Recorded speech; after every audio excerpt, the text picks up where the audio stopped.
Good morning students from today we will discuss phenol chapter. आज से हम phenol chapter की स्टार्टिंग करेंगे। First we are looking at introduction, nomination, methods of preparation, physical properties, solubility, boiling point etcetera. First we will discuss introduction. Students देखिए, it's a benzene structure. इस benzene structure में देखिए मैंने यहाँ hydrogen लगा दिए हैं। अगर मैं वन हाइड्रोजन को रिप्लेस कर दूँ और उसकी जगह पे एक हाइड्रोक्सी ग्रुप लगा दूँ, इस वन हाइड्रोजन को रिप्लेस किया, इसकी जगह एक हाइड्रोक्सी ग्रुप OH ग्रुप लगा दिया, तो ये हमारा फिनोल हो जाएगा। फिनोल्स का नॉमिनेशन, नंबर ऑफ OH के अकॉर्डिंग फिनोल्स को हम 3 पार्ट्स में डिवाइड करते हैं। Monohydric phenol, dihydric phenol, trihydric phenol. Monohydric phenol में यानी एक OH group, okay. Dihydric phenol में 2 OH ग्रुप। देखिए ये 2 OH ग्रुप क्या हैं, ऑर्थो पोजीशन पे हैं, 1 और 2 पोजीशन पे, यानी 1,2 डाईहाइड्रोक्सी बेंजीन। ये तो इसका IUPAC नॉमिनेशन हो गया। और इसका वैसे नाम है कैटेकोल यानी ऑर्थो पोजीशन पे 2 हाइड्रोक्सी ग्रुप। 1 और 3 पोजीशन पे यानी मेटा पोजीशन पे अगर OH ग्रुप लगे हुए हैं दोनों, तो इसे बोलेंगे रिसोर्सिनोल। 1,3 डाईहाइड्रोक्सी बेंजीन और resorcinol. Trihydroxy phenols, it means 3 hydroxy groups लगे हुए हैं, 1, 2, 3 ट्राईहाइड्रोक्सी बेंजीन और पायरेगेलोल। नेक्स्ट 1, 3, 5, ठीक है, 1, 3, 5 ट्राईहाइड्रोक्सी बेंजीन और पायरोग्लूसिनोल।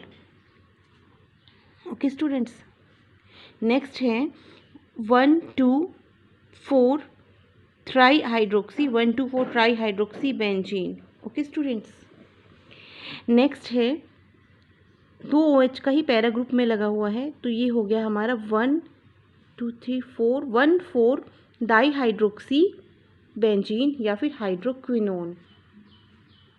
Next its structure and bonding. See students, इस बेंजीन स्ट्रक्चर, देखिए बेंजीन स्ट्रक्चर है और इस बेंजीन स्ट्रक्चर के साथ एक OH ग्रुप लगा हुआ है।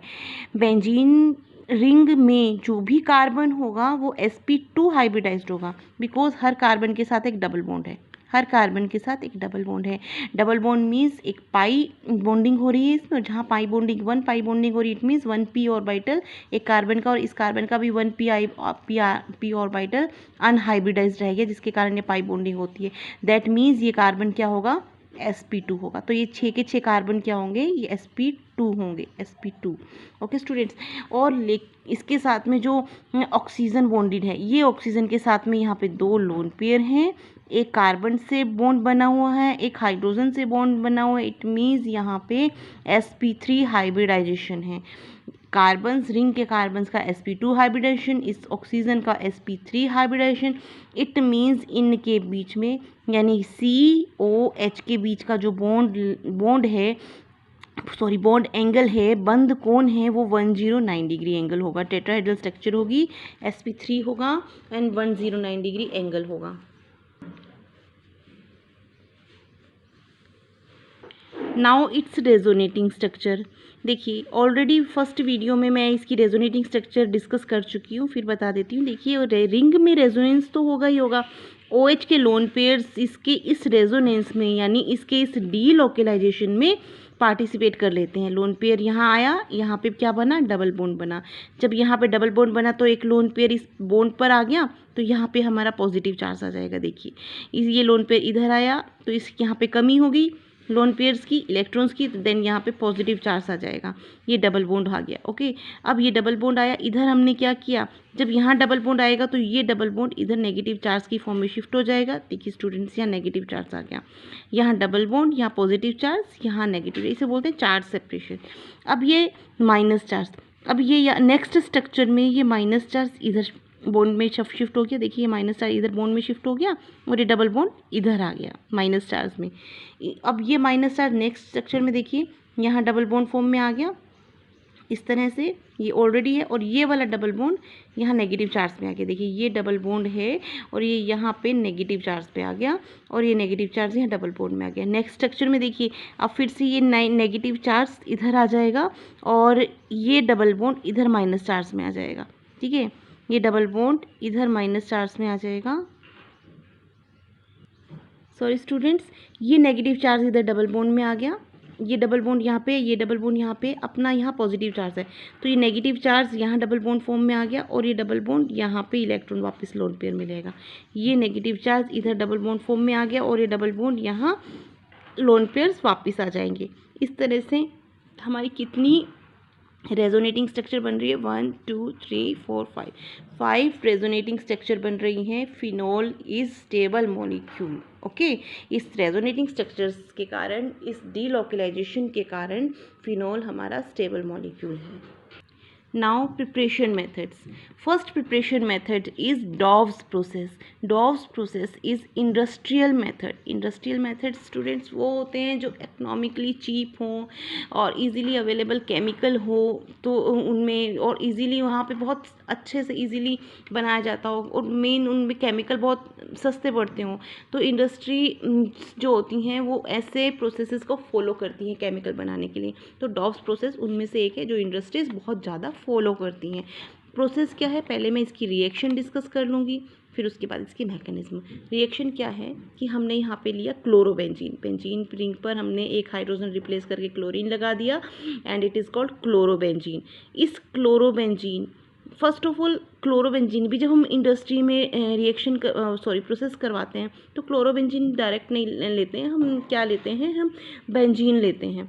हम बेंजीन का you know about very well कि जो बेंजीन होती है वो इलेक्ट्रोफिलिक सब्स्टिट्यूशन रिएक्शंस देती है, यानी ये इलेक्ट्रॉन रिच है due to its presence of double bonds. ये क्या होगी, इलेक्ट्रॉन रिच होगी, इजीली इलेक्ट्रोफिलिक सब्स्टिट्यूशन रिएक्शन देगी, तो क्लोरीनेशन हो जाएगा। किसी भी लुइस एसिड जैसे Fe ले लो या फिर AlCl3 लुइस एसिड ले लो, इनकी प्रेजेंस में क्लोरीनेशन करवाया और ये अपना आ गया। ठीक है, ये रिएक्शंस हमने काफ़ी सारी पढ़ रखी हैं, इलेक्ट्रोफिलिक सब्स्टिट्यूशन रिएक्शंस। अब क्लोरीनेशन हुआ और यहाँ पे क्लोरोबेंजीन बन गया। अब इस क्लोरोबेंजीन पर हमने NaOH से रिएक्शन करवाई। NaOH फ्यूमिंग लेते हैं, टेम्परेचर 673 केल्विन लेते हैं, प्रेशर 300 ATM रखते हैं। ये हमें डॉव्स प्रोसेस के लिए याद रखना जरूरी है, ये पर्टिकुलरली स्पेशल है। हम प्रेशर 300 ATM और टेम्परेचर 673 केल्विन लेते हैं, और यहाँ पे हमारा इससे हमारी क्लोरोबेंजीन पे रिएक्शन करवाते हैं। अब स्टूडेंट्स आप देखेंगे तो आपको दिखने में लगेगा कि क्या करेंगे, Na रिएक्शन में बहुत सिंपल सी लग रही है कि यहाँ पे क्या करा कि Cl निकला, NaCl बना और यहाँ OH लग गया जाके। नहीं स्टूडेंट्स, ऐसा नहीं होगा, मैकेनिज्म हम समझाएंगे तब पता चलेगा। बट फर्स्ट यहाँ पे बनेगा ONa, Cl लीव करेगा और यहाँ ON यानी सोडियम फिनोक्साइड बनेगा, ONa आ जाएगा H। ये जो H है ये H और Cl निकलेगा, Cl रिमूव होगा, यहाँ से H प्लस निकलेगा और यहाँ ONa आ जाएगा। कैसे होगा मैकेनिज्म में हम एक्सप्लेन करेंगे। तो यहाँ हमारा पहले फॉर्म होता है sodium phenoxide ion. Okay, sodium phenoxide ion पर अब हम एसिडिफिकेशन करवाते हैं। एसिडिफिकेशन का मतलब क्या होगा, HCl in the presence of water acidification करवाया। इट मीन्स अब जाके यहाँ क्या होगा कि O माइनस है, ये Na प्लस है, Na प्लस Cl के साथ रिएक्शन कर लेगा, NaCl हो निकलेगा, और ये जो अब ये H प्लस है, अब ये O माइनस जो है वो इजीली प्रोटोन को एक्सेप्ट कर लेगा, OH। ठीक है, तो ये फिनोल हो जाएगी, ये हमारा फिनोल बन गया। हम इसकी मैकेनिज्म देख लेते हैं तो रिएक्शन अच्छे से समझ आएगी। मैकेनिज्म ये है, देखिए स्टूडेंट्स, क्लोरीनेशन ले लिया यहाँ पे क्लोरोबेंजीन, क्योंकि जो बेंजीन से मैंने क्लोरोबेंजीन बनाया था वो इलेक्ट्रोफिलिक सब्स्टिट्यूशन रिएक्शन है, बहुत इजी है, हम बहुत बार कर चुके हैं। तो हमारी डॉव्स प्रोसेस मेन यहीं से स्टार्ट होगी। क्लोरोबेंजीन लिया, क्लोरोबेंजीन की NaOH से रिएक्शन करवाई। स्टूडेंट्स यहाँ पे Na प्लस है और यहाँ OH माइनस है। ये OH माइनस जो होगा ये प्रोटोन को एक्सेप्ट करने के लिए बहुत ज़्यादा एक्साइटेड रहता है, इसको प्रोटोन चाहिए। तो यहाँ से देखिए ये हाइड्रोजन से, सब जगह ही हाइड्रोजन लगे हुए हैं बेंजीन में, तो प्रोटोन कौन सा ईजिली निकल जाएगा, तो ऑब्वियसली जो ऑर्थो पोजीशन के हाइड्रोजन्स हैं वो ईजिली निकल सकते हैं। क्यों निकल सकते हैं H प्लस फॉर्म में, क्योंकि इनके पास क्या है, Cl है, Cl इसके अटैच्ड, इसके साथ वाले कार्बन पे अटैच्ड है, तो क्लोरीन की इलेक्ट्रोनेगेटिविटी हाई होने के कारण से इलेक्ट्रॉन्स को अपनी तरफ रखेगा और यहाँ पे H+ बजाय इन H के ईजीली निकल जाएगा। तो यहाँ से H+ फॉर्म में निकला। अब ये H+ फॉर्म में निकला तो जो ये वाला बॉन्ड है ये हमारा यहाँ शिफ्ट हो गया। जब ये बॉन्ड यहाँ शिफ्ट होगा, मतलब ये इलेक्ट्रॉन्स यहाँ शिफ्ट होंगे, तो ये जो बॉन्ड है यानी सॉरी ये जो क्लोरीन है is a good leaving group, तो ये Cl अपने इलेक्ट्रॉन्स को लेकर निकल जाएगा। Cl निकल गया, यहाँ पे ये बॉन्ड इधर आ गया, तो हमारे पास क्या आया, देखिए हमारे पास क्या आया, हमारे पास ये पहले से रिंग थी, यहाँ एक डबल बॉन्ड आ गया। देखिए ये बॉन्ड यहाँ शिफ्ट हुआ और Cl निकल गया, तो हमारे पास में यहाँ पे ये बॉन्ड आ गया। ये जो स्ट्रक्चर होती है एक बेंजीन रिंग पर एक एक्स्ट्रा बॉन्ड यानी ट्रिपल बॉन्ड आ जाना, तो इस स्ट्रक्चर को बोलते हैं बेंजाइन इंटरमीडिएट, जो कि अनस्टेबल होता है पर बनता है। बेंजाइन इंटरमीडिएट, बेंजीन पर एक ट्रिपल बॉन्ड आ जाना कार्बन कार्बन के बीच, and that structure is called benzene. Benzene structure बनती है जो कि अनस्टेबल होती है। अब इस स्ट्रक्चर में क्या होगा, NaOH की प्रेजेंस में जैसे ही NaOH से रिएक्शन करने में होगा, अनस्टेबल होता है कि डबल बॉन्ड हमारे यहाँ शिफ्ट हो जाएंगे, इसके कारण से यहाँ पे नेगेटिव चार्ज आ जाएगा, यहाँ पे अपना नेगेटिव चार्ज आ जाएगा। किस पे, ये डबल बॉन्ड यहाँ शिफ्ट हो गया, देखिए ये डबल बॉन्ड यहाँ शिफ्ट हो गया, नेगेटिव चार्ज आ जाएगा और इस कार्बन पे अपना आ जाएगा पॉजिटिव चार्ज। देखिए ये डबल बॉन्ड जो इसका ये जो बॉन्ड है पाई बॉन्ड्स के इलेक्ट्रॉन को हमने यहाँ शिफ्ट किया, ये और यहाँ शिफ्ट करने से यहाँ माइनस चार्ज आ गया और इस कार्बन से बॉन्ड हट गया तो यहाँ पॉजिटिव चार्ज आ गया। अब ये जो Na+ और OH- हैं, इसमें से जो OH- होगा वो ईजीली किसको कैप्चर करेगा, वो ईजीली कहाँ आ जाएगा, देखिए अब इस पॉजिटिव चार्ज पे आ जाएगा ईजीली। ये देखिए ये OH यहाँ पे पॉजिटिव चार्ज पे आ जाएगा, ओके ये OH आ गया और यहाँ हमारा नेगेटिव चार्ज है ऑलरेडी। ये देखिए यहाँ पे बॉन्ड से यहाँ माइनस और यहाँ प्लस था, तो ये OH हमारा यहाँ आ गया और यहाँ माइनस चार्ज पेंडिंग रहा। अब इस माइनस चार्ज का मतलब क्या होगा, यहाँ पे हम इस प्रोटॉन को ट्रांसफ़र करेंगे, इस H को ट्रांसफ़र करेंगे, मीन्स H+ को यहाँ ट्रांसफ़र करेंगे। ये ऑक्सीजन हाई इलेक्ट्रोनेगेटिव है, इस हाई इलेक्ट्रोनेगेटिव ऑक्सीजन से कि जो ऑक्सीजन है वो इलेक्ट्रॉन्स को अपने पास ले लेंगे, इलेक्ट्रॉन्स को अपनी तरफ शिफ्ट करेंगे और ऑक्सीजन को इलेक्ट्रॉन्स को अपनी तरफ शिफ्ट करेंगे, तो ये H+ यहाँ से ट्रांसफ़र होकर यहाँ आ जाएगा, प्रोटॉन ट्रांसफ़र। और ये देखिए ये H+ यहाँ आ गया, यहाँ का नेगेटिव चार्ज न्यूट्रल हो गया और ये O पे क्या आ गया, जब ये H+ फॉर्म में आएगा तो यहाँ के बॉन्ड के इलेक्ट्रॉन को खुद ले लेगा, तो यहाँ O- आ गया। देखिए तो यहाँ हमारे पास क्या बना, ये फिनॉक्साइड आयन बना, यानी H रिलीज होके ट्रांसफ़र होके यहाँ आ गया और इस O पे इस बॉन्ड की इलेक्ट्रॉन यहाँ ऑक्सीजन पे आ गए, तो ये हमारा O- हो गया। This is phenoxide ion. अब हम वही लास्ट में जो प्रोसेस, ये प्रोसेस कौन सी थी, इतनी प्रोसेस देखिए ये वाली थी, second step, 1 step 2nd step, हमने फिनॉक्साइड आयन फॉर्म किया था। देखिए ये हमारा सेकंड स्टेप फिनॉक्साइड आयन, ये हमारा 1 स्टेप है जिससे हमने सेकंड स्टेप में यहाँ फिनॉक्साइड आयन बना लिया।